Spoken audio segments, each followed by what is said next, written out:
Nagkagulo pa mga idol sa game na to. Grabe yung nangyari sa game na to. Siguradong hindi nyo mabibilang ang asaran. Personalan na ang laban na to. Nagbabalik si Damian Lillard for Milwaukee Bucks. Game 2 ng playoff series sa pagitan ng Milwaukee at Indiana Pacers. 8-0 run ang ginawa ng home team. Sa simula ng laban, si Brook Lopez ang unang nakapuntos para sa Milwaukee Bucks. Pero mainit agad ang big man ng home team. Pascal Siakam at Miles Turner, 7 points kaagad ang sentro ng Indiana. Sa umpisa ng laban, 2 out of 2 sa field si Kyle Kuzma.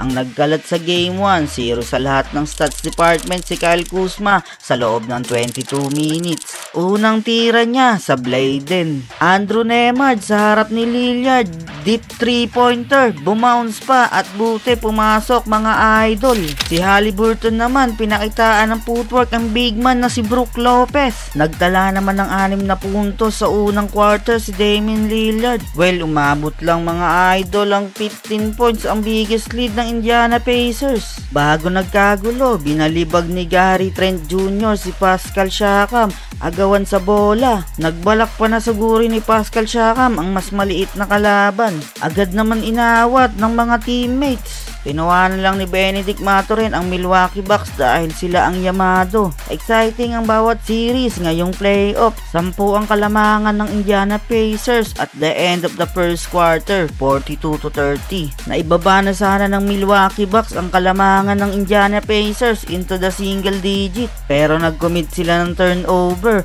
Balik ulit sa 14 points ang hinahabol nila mga idol.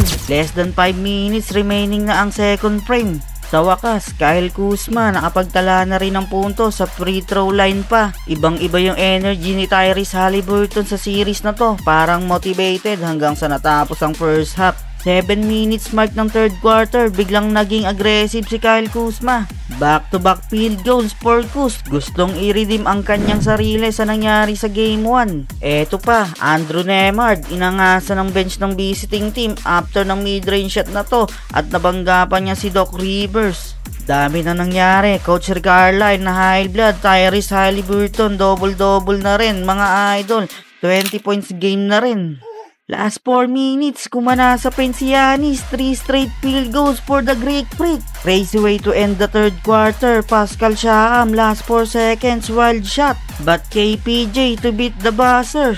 99-87, 12 points ang lamang ng Indiana. Diretso tayo sa crunch time dito sa fourth quarter mga idol dahil unti-unting binubura ng Milwaukee Bucks ang lamang ng Indiana Pacers. Portis Jr. with a big time shot mga idol. Last 4 minutes, baba na lang sa 8 points ang lamang ng home team. Tumigil sa pangasar si Tyrese Haliburton dahil delikado pa ang kanilang lamang after the Pacers timeout. One more 3-pointer for Bobby. 115-110, 5-point game. Solid second half performance for Portis Jr. 28 points na mga idol at unang 3-point para kay Damian Lillard from away sa downtown. Logo shot. 1 possession game mga idol. Nakasagot ng big time 3-pointer si Pascal Siakam.